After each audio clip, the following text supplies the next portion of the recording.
Yes, ladies and gentlemen, and welcome back to another Spurs Web Live. It has been a little while since we've done one of these. We've had a little break while the Euros were on and while everybody's off on their holidays. And as pre-season is sort of getting going again and we're sort of building back up to the new Premier League season, new manager, new transfers, everything seems to be sort of exploding into effect at this point.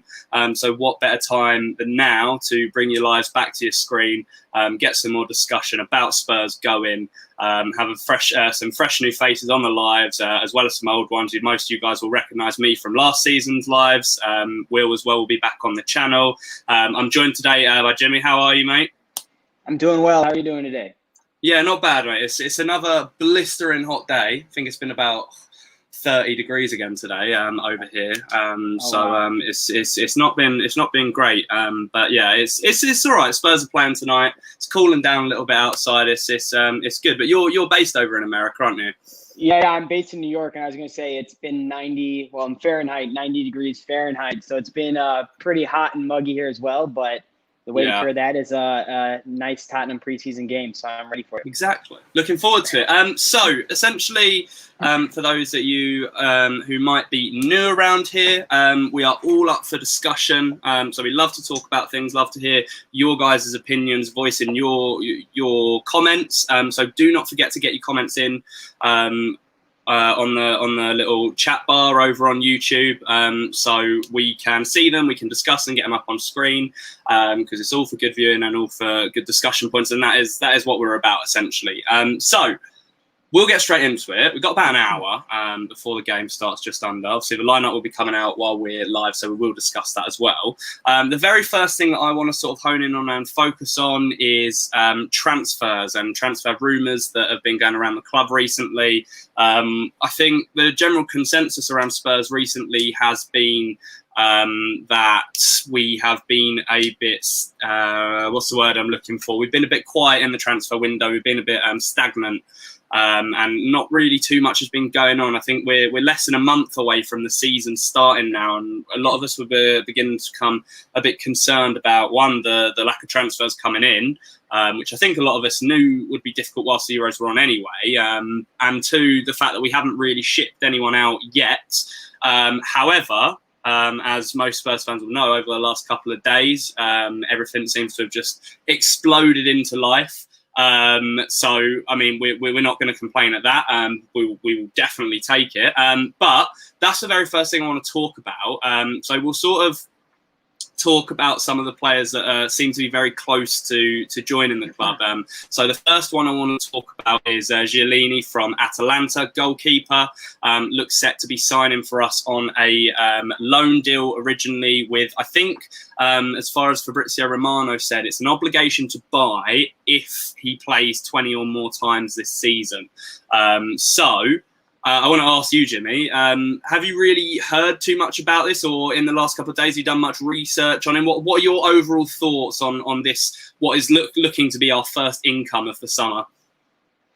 Yeah, that's a great question. I think that, overall, my feeling is positive about this transfer. He came through the Man U Academy. I know there's conflicting reports, but it looks like even all the way back in 2011, he was training with Man U, then stints with Villa. Before he landed in Italy. So, I think it's a good option. He's still youngish, 26 years old, very low risk in terms of bringing him in on loan initially. And he could potentially be that Lloris replacement that we've been looking for. It's no secret that Lloris is coming up on his final year of his contract. So it's just a matter of, are we going to re-sign Lloris or are we going to look elsewhere? And I think this is a low risk option. Bring him in as a number two. That might mean we have to ship Hart somewhere else. But, and again, maybe I'm wrong on this, but depending on the amount of years he trained with Man U, he does count towards homegrown. So that might be something that is of interest to look into as well. Helps us fulfill our homegrown quota and bring in a low-risk option and someone who's performed really well in Serie A. Yeah, excellent. Yeah, I think you summarised it, my thoughts and feelings on it pretty well there as well. I think for a goalkeeper that I do think is going to come in for this season at least and be second choice to Lloris, it is quite low risk. And you mentioned obviously the homegrown factor there, which is quite important. So it does I don't know if it's a definite, but it does sound like we maybe put in the likes of Harry Winks up for sale. So we would obviously have to fill that gap in terms of homegrown talent. And I think the obligation to buy is anywhere between 15 and 20 million if we do that. And if you think about it in terms of today's market, that's quite cheap. I personally don't know too much about the keeper. Apart from his stints in England that he's had already. But I do think that he performed pretty well for Atalanta last season at least as well. I know he had a pretty solid defence in front of him and Romero as a centre-back in front of him as well, which we'll obviously come on to talk about in a minute. But yeah, it's low risk, isn't it? It's not, something that Spurs fans are going to turn around and say, well, there's no benefit to this signing, because it clearly is. I mean, Joe Hart played a couple of times last season. He wasn't particularly amazing. So it'll be interesting to see what happens when this guy comes in. And I'm never going to complain at a sign unless the guy is absolutely terrible. But from what I'm aware, I don't think he is. Just a couple of comments coming in. Apparently, Alistair Gold's confirmed he may be not homegrown. So I'll double check on that at some point. But if that's the case, fair enough. Wayne says, are we actually going for any experienced players to help the younger players? It seems like at the start of the transfer window, we were linked to a lot of free agents, weren't we? So people like Jerome Boateng. I think we also got quite heavily linked to Pjanic as well. So, I mean, in terms of experienced players coming in, I feel like it will be the ones that have run out of contract and we want to bring in for maybe a year or two, similar to what we did with Hart last year, just for a little boost to the dressing room. But I'm not sure how much of a priority that's going to be for Nuno. In terms of bringing in experienced players, I don't know what your thoughts on that. Is that something we should actively go out and do? Try and bring in some experienced winners like Mourinho tried to do last season? Yeah, that's a great question, and I'm torn. I'm conflicted because if you look at the ones that we've been linked to, Boateng at center back, Pjanic in the center of the pitch, we have young players in these positions that are just waiting for their opportunity to break through, right? We have Tanganga back there. We have Rodon back there. And then in the middle, we have Skip. And at what point as a club are we going to say, you know what, we need to show that there's a viable pathway for these players that have proven that they can play at the top level in the Premier League? So while I would love to have someone like Boateng come in, we have to ship out some dead weight in the back and in the center before we even think about bringing in these more experienced players. Because if we are in that midst of a rebuild that we've been hearing about for the past year, at what point are we going to say, okay, let's go in this rebuild and let's bring on a Skip, let's bring on a Tanganga and really rely on them, allow them to make mistakes, but ultimately grow, because we all see the potential as Spurs fans for Skip and for Tanganga specifically. So it's just, let's give them that opportunity. And I would hate to send one of them out on loan again, and then they just keep coming back and we keep buying other players to fill their position. At one point, we need to make a decision. Are we going to let them play? Or are we going to have to send them somewhere else?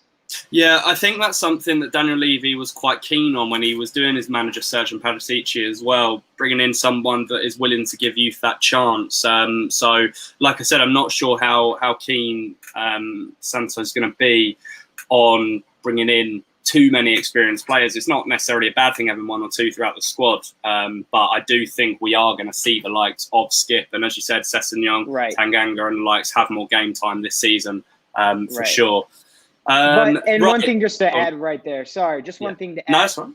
We have experience as is, right? So we have Harry Kane, we have Sonny.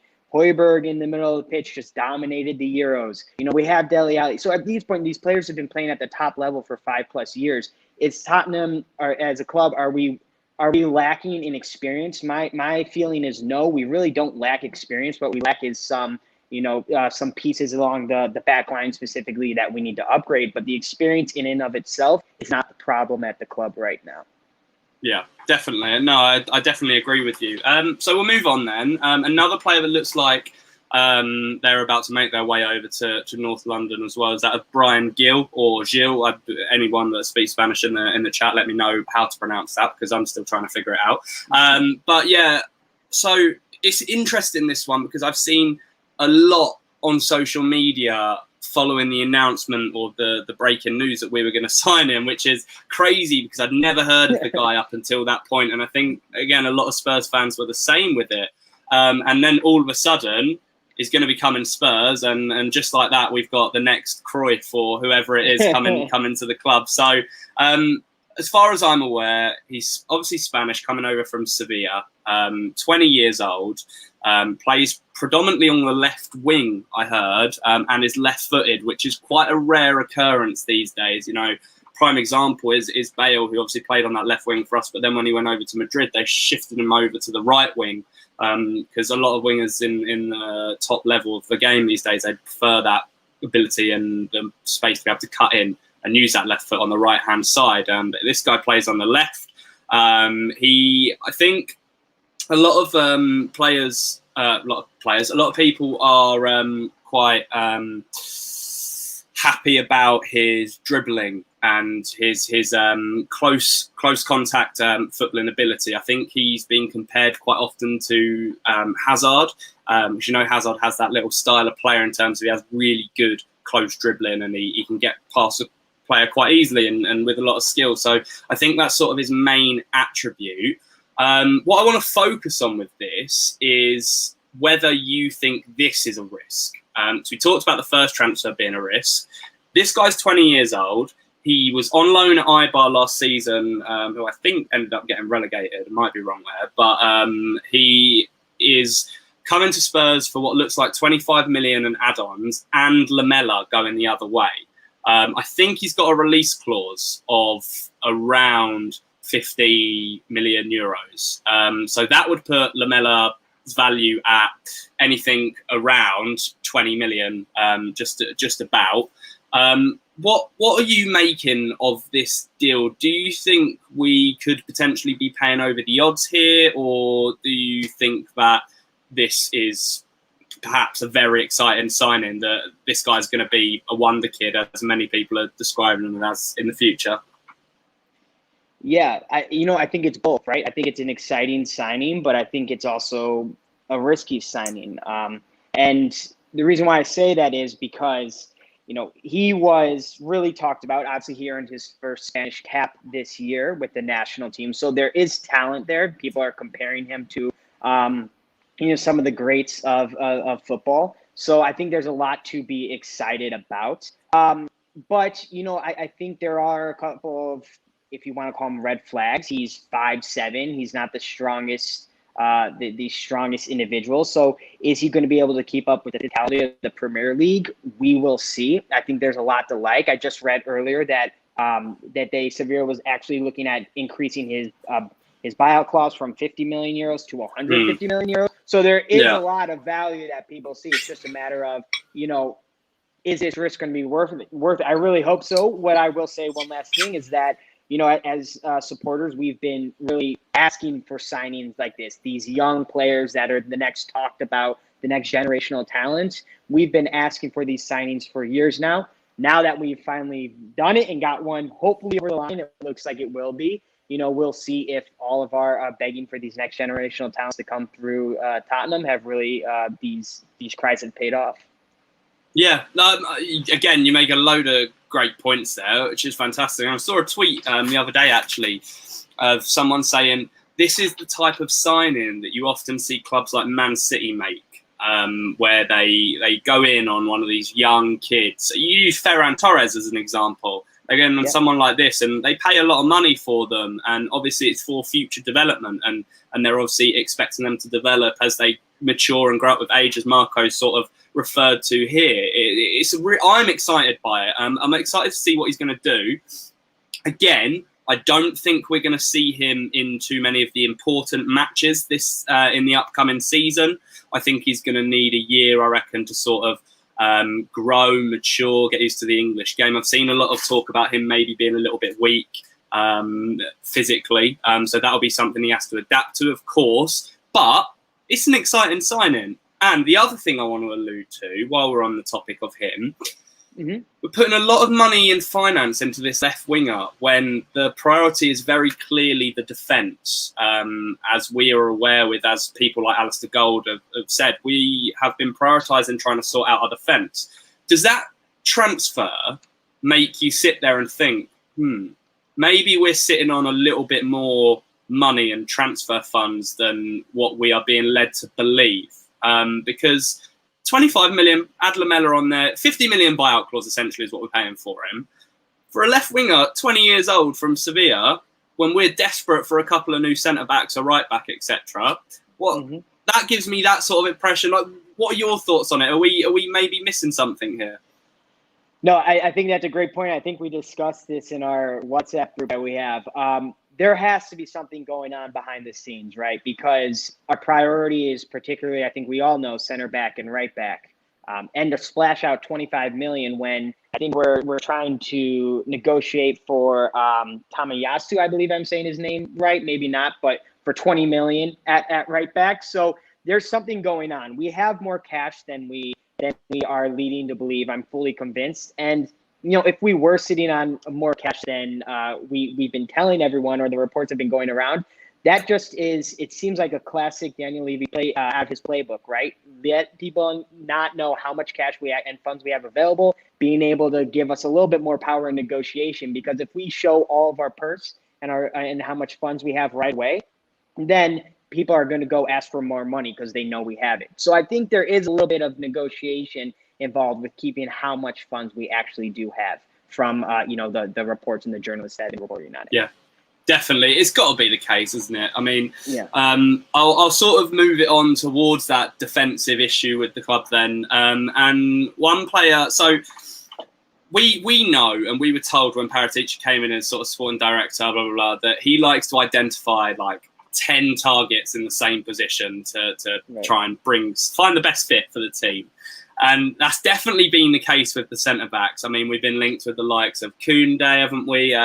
We've got we even got linked with Rafa Varane at one point, which was just ridiculous. Varane, Skriniar, and most recently, and what seems to have had the most solid link is that of Christian Romero, another player from Atalanta, who I think featured for Argentina in Copa America this summer. Obviously won it. So it's an interesting one because we have heard a couple of conflicting reports. Alistair Gold obviously come out the other day and said that we've been in advanced talks for him. And when you get to the advanced talks stage, that sort of hints to me that you're nearing a deal. You're nearing the finalisation of a deal. But then you've also had people like Di Marzio and Fabrizio Romano come out and say that we haven't matched the valuation for the player yet. I've even seen reports that he doesn't want to come, which I think would be ridiculous. I mean, as bad as we've been in the last season, it is still a step up, I think, personally, from Atalanta to Spurs. But I just want to get your thoughts on Romero as the player. Obviously, he was the Serie A Defender of the Year last year for Atalanta. He's been a solid sort of pinpoint of that defence. I think he's in the top 3 for a lot of important stats you need as a defender. Things like aerial battles won, tackle percentage, success rate, stuff like that. Would he be the guy to come in and transform that Spurs back line and take us back up to that level we need to be qualifying for the Champions League? Is he someone that we should be spending £40 million or euros on? Or is someone like Jules Koundé the better option, or Skriniar the better option to help us do that? Ooh, that's a great question. I would say that the 40 million, 30 or 40 million, whatever the reports are, I don't think that is an absurd asking price. I think that's fair, particularly how he performed last season. But there, again, is that risk. He's not a Premier League proven player. A Premier League is different than Italy and different from any other league in the world. So there's always that risk of splashing out 40 million for an unproven Premier League talent. But, if you go around and look at the other center backs that we've been linked with, is there really a better option, particularly for that price? I don't know. I don't see it. I think that we take a chance, spend that 30, 40 million, particularly if we have more funds than we're leaving on. Will it transform the back line? I think there needs to be more than one player to transform that back line. But I think that's a great start. Pair him up. I may be wrong. Is he a right center back, right-footed center back, or is he left-footed? I think he's right-footed. I'll have to double check, but I think you're right in saying that, yeah. Okay, then if you pair him with a Rodon, which he deserves his chance after he performed at the Euros, I think that has the potential for a really great center back partnership. So we'll see. But I really think we should make a push and try to sign him. Yeah, I agree. Again, I'd be happy with him as a signing. He's obviously proved his worth in the Serie A last season. Defender of the year for it. So I don't think it is absurd, the asking price, as you said. I do think we would need another centre back on top of that, though. Obviously, you got Tomiyasu as well, who's another one that we were linked with him first, and the deal still hasn't been done. I think we're just reluctant to pay. I think they want 25 million for him, and I don't think we're willing to pay anywhere over 20. So I think that's come into a bit of an issue. Obviously, another Serie A player we're looking at. So Paratici's obviously shopping at home where he's come from. So it's interesting because with I'll move on sort of like to Tomiyasu as well, because he is someone that has been said can play either centre back or right back. But I don't think that by signing him we should then actively stop looking for another right back. So I do think Aurier's going to go. But I'm just wondering, because again, the thing is, my Serie A knowledge isn't awful, but also like some of these players that have just come out of the blue somewhere, I'm not massively knowledgeable on, so I don't know too much about him. I don't think Tomiyasu's sort of set the world on fire with his ability and stuff.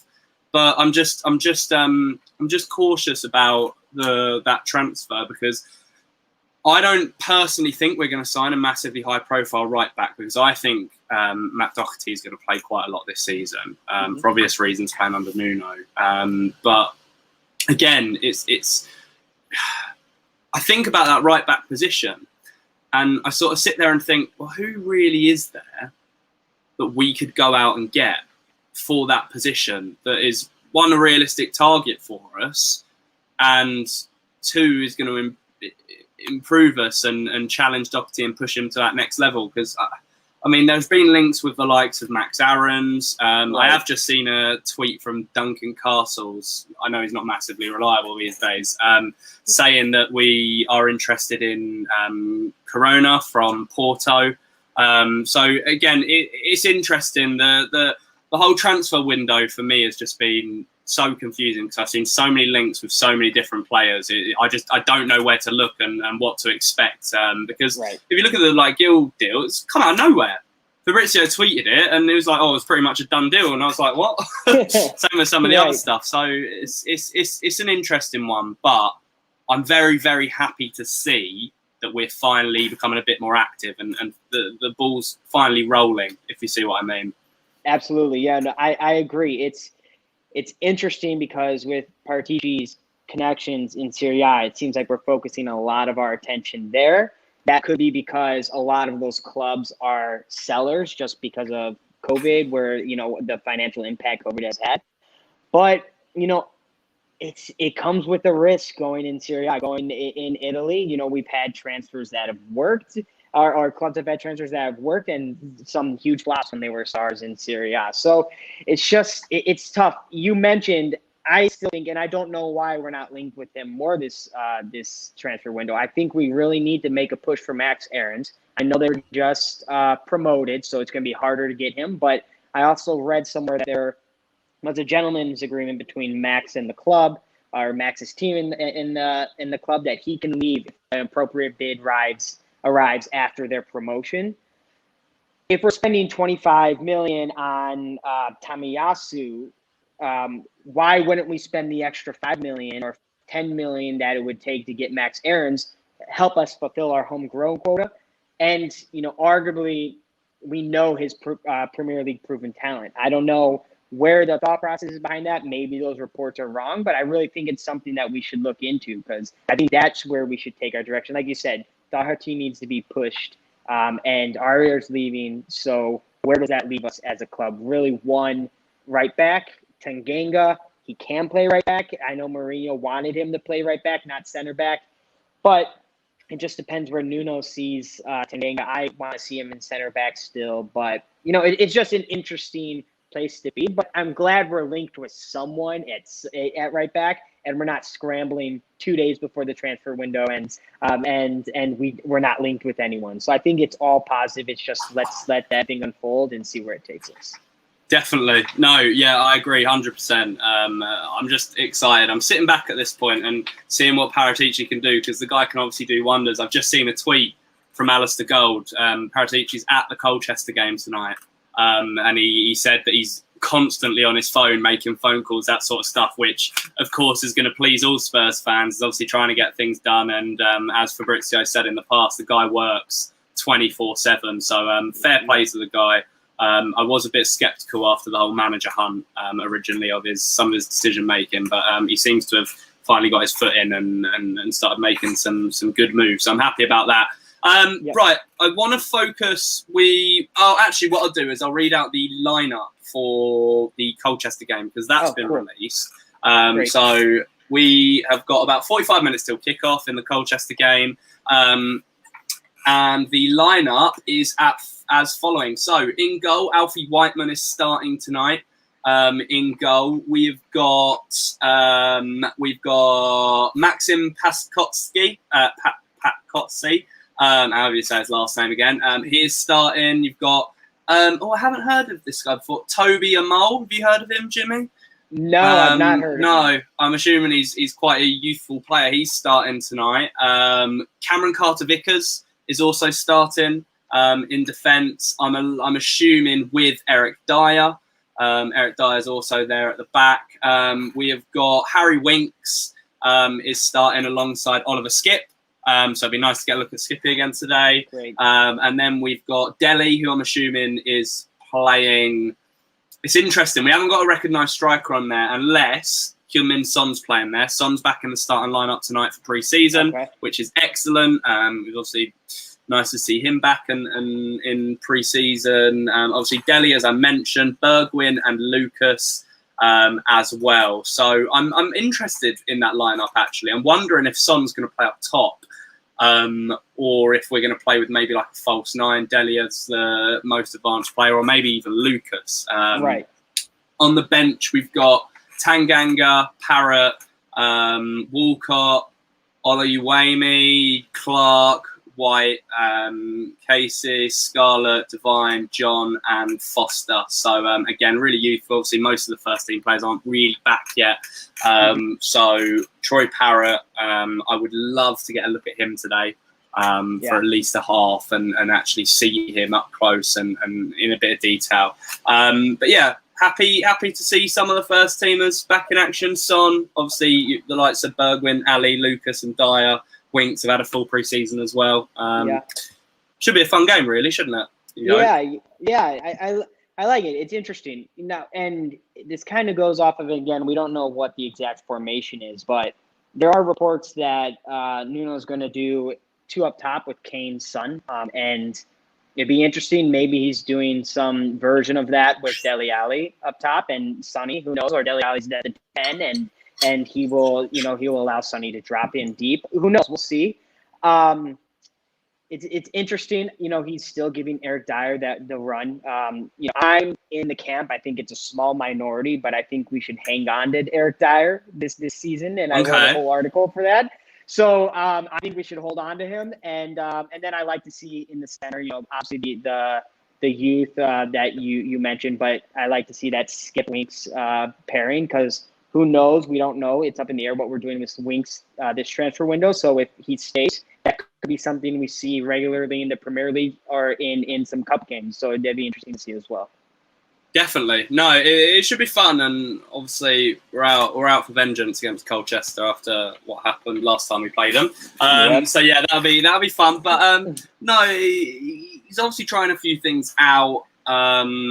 Tanganga on the bench. I didn't manage. I was away. I was at the British Grand Prix for the game against Leyton Orient, so I wasn't able to watch it. So did we get to see the likes of Parrott and Tanganga and Jack Clark in that game? Did they come on at all? I know Jack Clark did. I cannot remember if Tanganga and Parrott did. Maybe Parrott. I think Parrott came on towards the end. I'm not sure.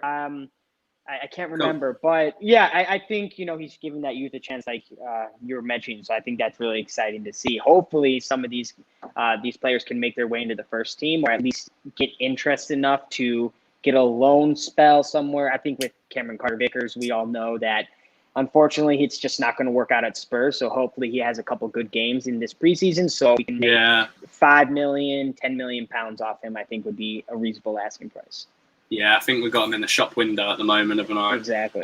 So I am also excited to see the likes of Scarlett again. Hopefully he can build on, obviously I saw his goal against Orient, so hopefully he can build on that. Alfie Devine as well, I'd like to see. Obviously a couple of good cameos in the Europa League last season.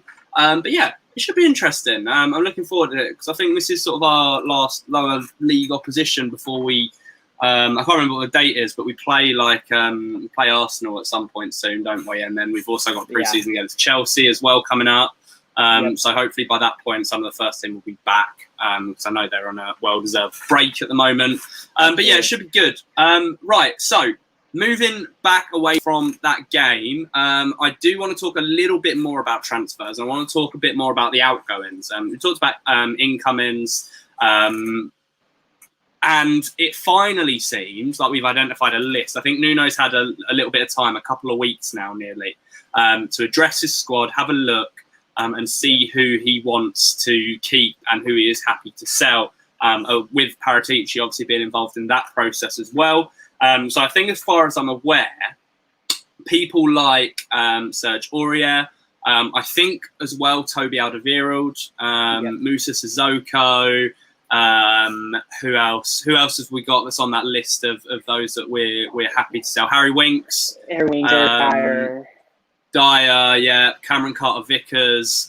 So the majority of those players are defensive players. Is that something that you personally are happy to see, that we finally look like we're actually going to ship out a fair few players from that defence, and it does look like there's going to be a total rebuild of that back line? Because I mean, we talked about it for years now. Under Pochettino, we needed that defensive rebuild, and it's taken three years to actually do it. So that's got to be pleasing to see finally, isn't it? Yeah. I think it's unfortunately long overdue, especially with a couple of these players. I just Sissoko he was serviceable for a couple seasons there, but ultimately, if we look back at that 30 million price tag, I just don't think it worked out.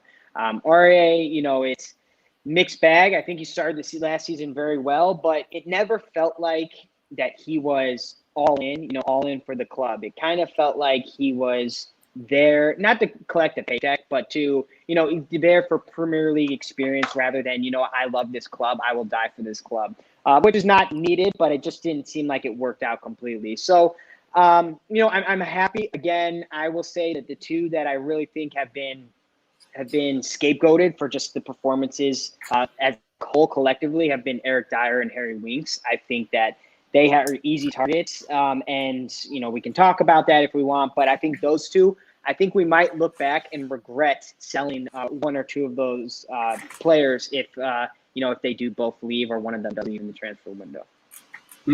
Well, those that watch regularly the shows know about my views on Eric Dyer in particular, which is not a very good one. I don't think he is the standard of footballer that we should be looking to maintain and have in that first team if we want to play regular Champions League football. But that's just my opinion. I know everyone has their own views on it, which is absolutely fine.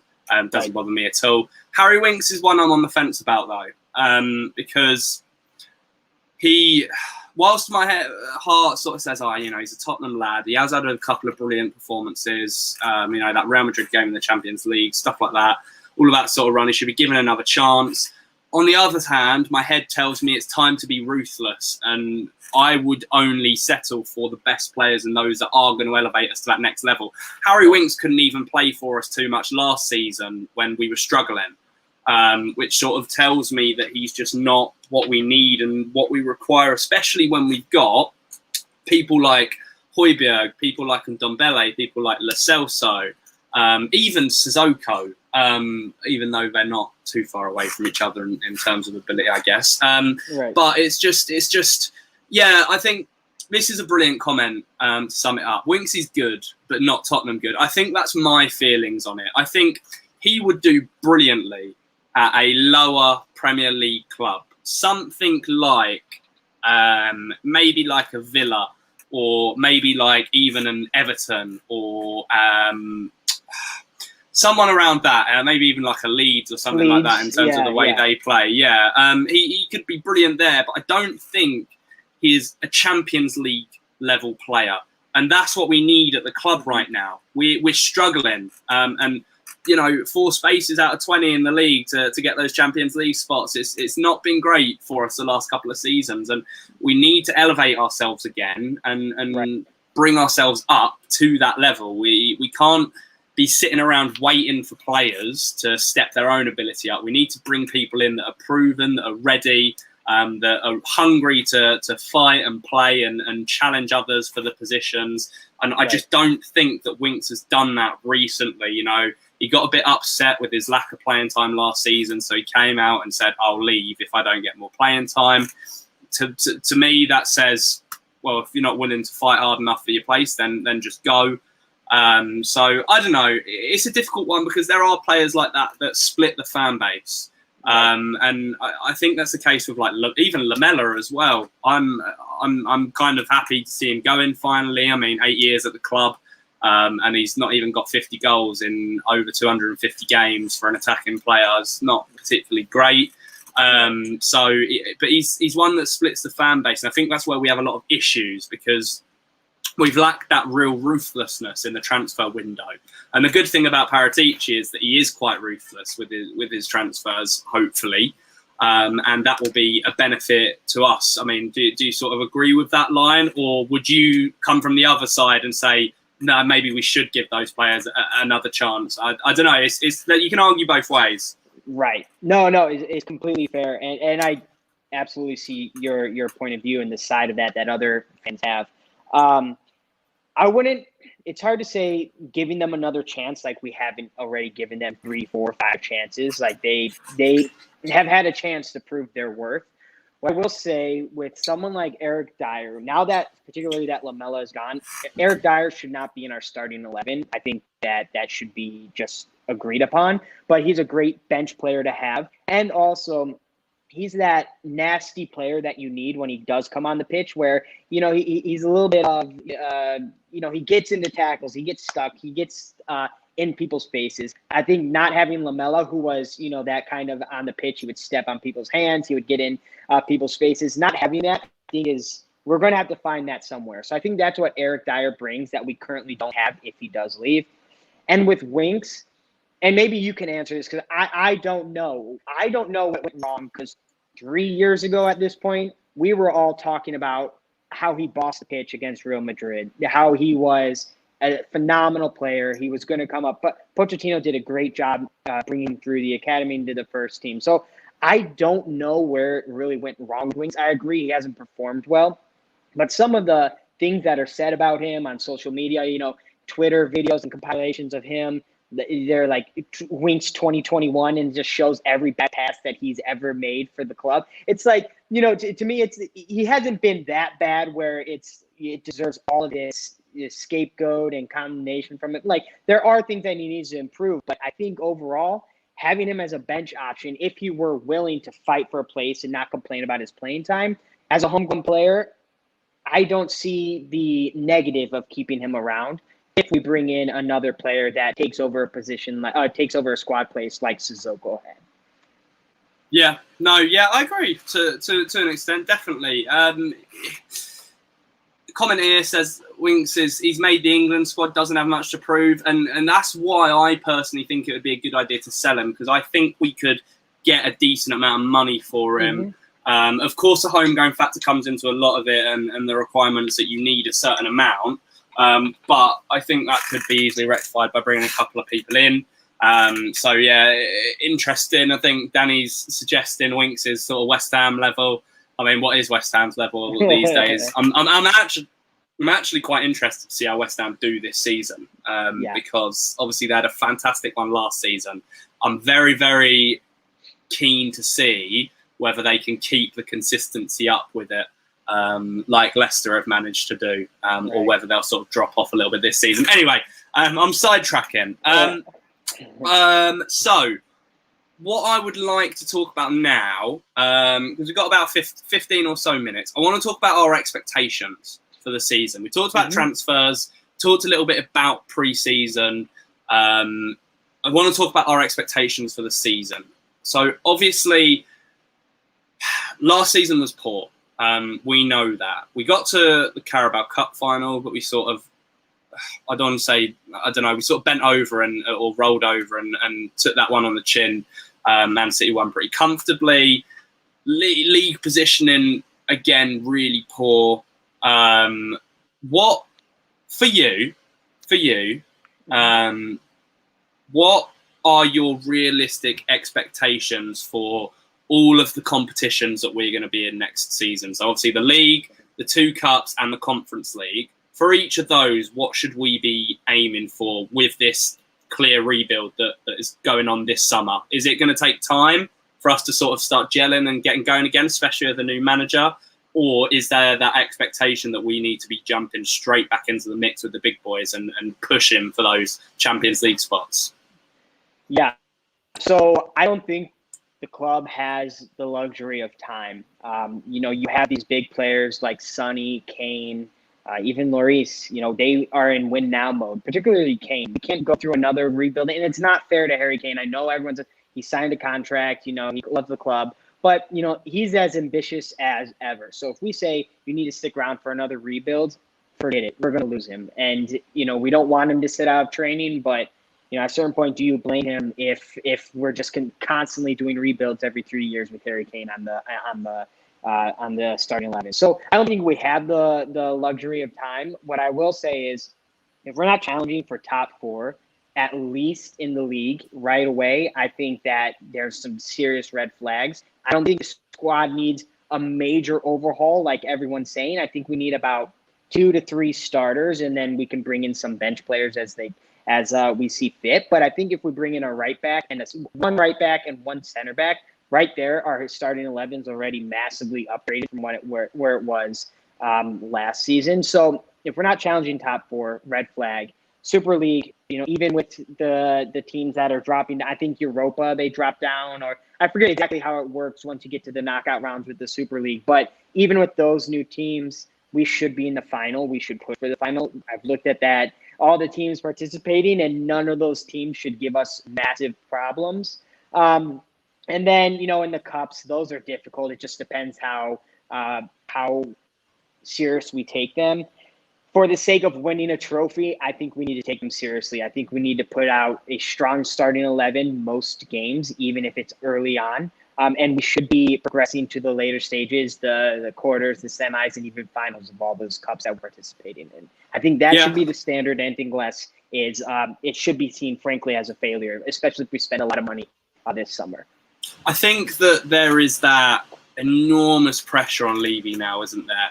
He took a massive gamble by bringing someone like Mourinho into the club, and it completely backfired on him.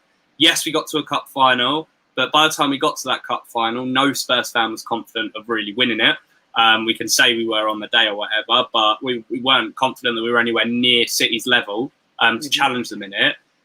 Now we've gone through a summer in which the manager search was just a joke. It took far too long to bring someone in. And I know that Paratici likes to sit down with lots of different contacts and explore lots of different options, but it was ridiculous. And the impression that the Nuno appointment gave Spurs fans is that we were settling, that we couldn't get our top targets and that we were settling for, 3rd, 4th, 5th, 6th best that was available. He now has a massive challenge ahead of him, Levy and Nuno, for the season to win those Spurs fans back on side. He's had a torrid summer. I mean, I got offered a season ticket over the summer, and I've only been a One Hotspur member for a year. So I was 63rd,000th on the waiting list for a season ticket, and I got offered one. And I went onto the website in the morning, I had a look, and in the end, I decided to myself, I'm not willing to spend best part of £1,000 to go and watch the same stuff that happened last season, because I'm not entirely convinced yet that it's going to be too different to what it was. And maybe that'll change as the signings come in. But there's enormous pressure on everyone at the club at the moment. There's enormous pressure within the club on people like Daniel Levy as well. Harry Kane, realistically, if we do end up keeping him this season, it's do or bust, isn't it? Because you get to the end of next season, we've not won anything again. Kane's got 2 years left on his contract. Levy will be sitting there at that point and thinking, right, I don't want to lose him for nothing. We'll sell up. His value will have drastically decreased because he's getting that year older, less on his contract, blah, blah, blah. But in terms of expectations for me on my side, the league, the minimum has got to be 5th. Now, the reason I say that, and I might sound a bit sort of flat in terms of saying it, but because I do think we should be challenging for the Champions League, but I don't think we will. I think that Liverpool are going to be much, much better this season. Van Dijk back in the fray. Obviously, they signed Konate from Leipzig, and they'll likely bring a couple more in as well. They'll be back to their best. United have just splashed out 90-odd million on Sancho. They will bring in a couple more players throughout the summer. Let's believe that. I've seen rumours that they're lined up to maybe sign someone like Leon Goretzka from Bayern Munich, which would be a massive signing for them because he's a brilliant player. So they're going to be great. Chelsea are Chelsea. They will spend money at some point. And then obviously Man City, who I missed out, they will be fantastic. So they are 4 squads and teams that are much, much better than us at the moment. And we're playing catch up, and we need to be really, really careful because we want to be getting closer to those 4 rather than sticking around at the levels of Leicester, probably Villa next year, West Ham if they can sort of carry on with where they were last season, Everton. We want to be with the first 4 that I mentioned rather than the second lot. So expectations is I think we'll be in the middle of it. I think we'll finish 5th this season. But that might change. Depends what we do in the window. Cup competitions, we have to go Hail Mary at all of them, don't we? We have to. The Conference League is definitely the best chance we're going to get to win a trophy. There's no excuses for it. Even if we cut with against the likes of Roma, who will be in that competition, and those who maybe get knocked out of the Europa League or however it is it works, there will be some difficult teams in there, but none that we should not be able to beat on our day. So that has got to be a priority for a trophy. Carabao Cup and FA Cup, again, it's the same sort of story every year, isn't it? We'll play weaker teams against the weaker sides, but then if we play one of the big boys, we'll put a full team out. And again, we need to be careful with it. And I mean, my expectation is we need to get to the final of one of those competitions again, and this time we need to win it. That's my expectation. I'm a little less optimistic for the league, but for the cup competitions, the expectation's there, and I don't think I'm too wrong in asking for that because it's getting ridiculous at this point. So yeah, I think everyone will have similar expectations, right? I think Levy will be aware of it, and it's going to be interesting to see. That's for sure. Absolutely, and going back to the league, it's going to be tough, right? It's absolutely going to be every single game. From 1 to the first place all the way to relegation, every team's going to be a tough team to beat.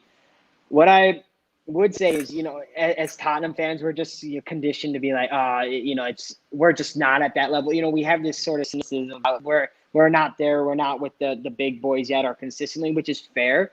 But if you look at a lineup like Man United, sure, they splashed on Sancho, but I would put a lot of our positions and players at our positions right up with those players at Man United. Man United is not a drastically better team than we have. I just think it comes down to mentality, particularly for the players on the pitch, not having this, feeling that Tottenham is less superior than Man United, especially with everything that's gone in the past. I think if we play to the level we can play to, we are capable of beating any one of those teams in the Premier League, even a Man City or even a Liverpool. We have some of the best players. Sonny, one of the best players at his position. Obviously, Harry Kane, best player at his position. Højbjerg, the best one of the I think he was number 1 in not letting dribbles past him. I mean, he was phenomenal last year. He tailed off at the end, but I think we really need to approach this with a sense of optimism as well. We have great pieces. We bring in a couple to upgrade certain positions of the squad, and there's no reason why we can't take on any of the top four that we are going to measure up against. Definitely. No, I agree. And it's going to be another tough season, I think. I'd like to sit here and think it surely can't get any worse than what we witnessed last season, but there's no guarantee of that, and that's what worries me slightly. There's obviously a chance that we could be much better this season, but we're all aware that Nuno is moving away from his sort of defensive tactics that he played with Wolves last season, and it worked really well for them the season before that when they did play that more attacking football. And when he was at his other clubs as well. So I'm just interested to see how it works with us. And I don't know, it's a risk because it might take us 5 or 6 games to get used to the system and used to his management and his tactics. And by that point, if we have a run of poor results at the start of the season, it just sets us on a downward trajectory for the rest of the season. And that's what worries me. On the other hand, we could start off really well and then we could ride that wave for at least the first half of the season. So it's so in the balance at the moment, and that's why we need to be focusing with the pre-season. That's why I'm quite glad that he's playing a lot of the players that last season were on the fringes, like Bergwijn, Ali, Lucas. Well, not Lucas so much. Winks. I'm glad that they're getting a full pre-season in to showcase what they can do, and then hopefully the ones that we aren't performing well, we will just get rid of. It'll be interesting, definitely. Well, and going off that, I think this is a huge preseason and a huge gamble for Levy with Dele Alli, right? Because he's had one and a half, maybe 2 seasons now, for sure one where he has been, very, very subpar. Now we could have sold him last season or at the end of this season in this transfer window, and we could still probably make a decent amount of money for Dele Alli. If he has another bad season like he had last season, his value is going to absolutely plummet. He's not going to be worth what he was at the height of what, even 2 years ago. So Daniel Levy looking at this and taking a gamble if Ali stays for the whole summer and this season. It's a gamble because he's potentially leaving 20, 30 million on the table if Ali doesn't perform. So that goes off the fringe players. It's interesting to see how they perform in this preseason and what they do once they have a full preseason in terms of who they see that's going to fit in the squad and who's not going to fit in the squad. Yeah, definitely. I agree. So we'll start to sort of wrap it up. I've just seen an interesting comment, actually, and I'd like to get your thoughts on it. So it says, if we get 150 million for Kane, I take it. If it's 100 million or less, keep him one more season. Bring a few highly rated youngsters to get a year before the Premier League before he leaves. Get Ings as a stopgap to Kane. What are your thoughts on Kane? I just want to ask you finally before we sort of finish. Do you think it's a case of keeping him at all costs at this point, even if it is against his will almost? Or if we get a bid of 150 million, do you take it and then reinvest that money? Or do you just say he's irreplaceable?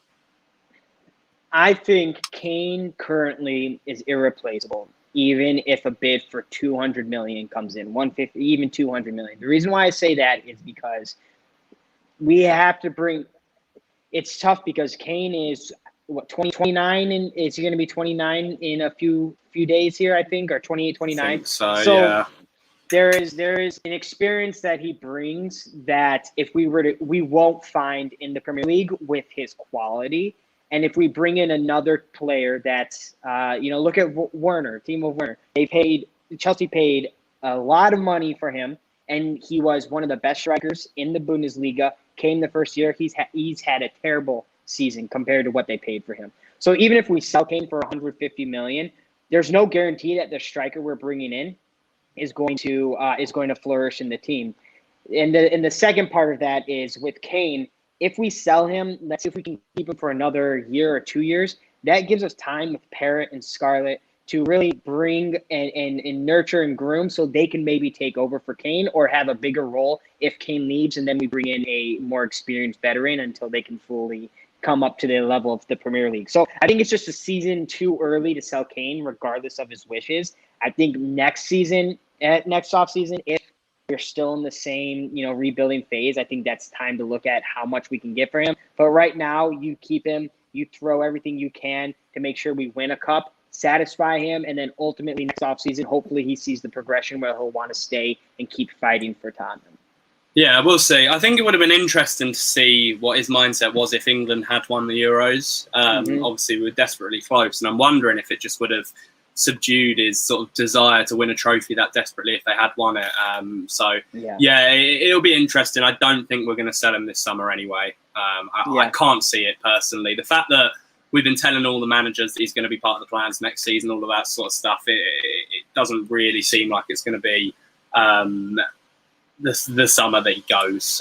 So we'll see. It's going to be interesting. I think that's a good place to leave it. I think the Spurs game kicks off in about 15 minutes.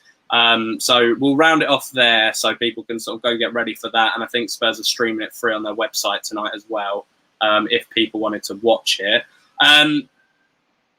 It's nice to be on here and talking about this again. Yes. I've missed it. I've missed doing this sort of stuff. I've not done one in a little while. So for those of you watching, just to keep you guys in the loop, now that pre-season started, the live videos and the content will be coming a lot more frequently.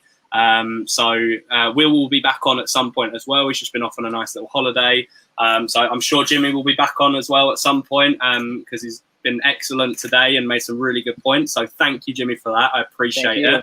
I am going to, just in my chat box, put a link to my Twitter in there if you want to follow me there. Jimmy, have you got any social media platforms that people can find you on or anything like that? Yeah, I'm on Twitter. My Twitter handle is COYS_stateside. So come on, you Spurs _stateside. I write for the platform, and I'm sure you'll see some of my opinion articles. Give me a like and a follow. I would appreciate it. And yeah, it's great to be here. It was a lot of fun. Hopefully I can come back soon, and really excited for the season. I think we're going to be all very excited and happy from what we see. So thanks a lot. We'll chat soon. Fingers crossed. Guys, I'll be back, or we'll be back soon. We'll definitely do something around that Arsenal game and the charity match. And of course, if any breaking massive transfers come up, we'll try and get them live. We'll get some pre-recorded videos in for you guys to watch as well. Because I know I've had loads of people telling me to start it back up, all of that sort of stuff. So we're back. The season will be getting underway in about a month's time.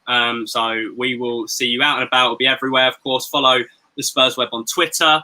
Those of you that know Shenki runs that page brilliantly, and a couple of others as well. Subscribe to the YouTube channel because it helps us out massively. Leave a like on the video if you haven't already. It takes you about 4 seconds, not even that. And of course, as I mentioned, follow us on our socials. But that's it from us today. Enjoy the game in a bit. Hopefully it'll be a nice chilled one, nothing too dramatic. It's a pre-season game after all. And we will be back at some point soon with another video or live for you. But until then, enjoy your evening and up Spurs. Bye, guys.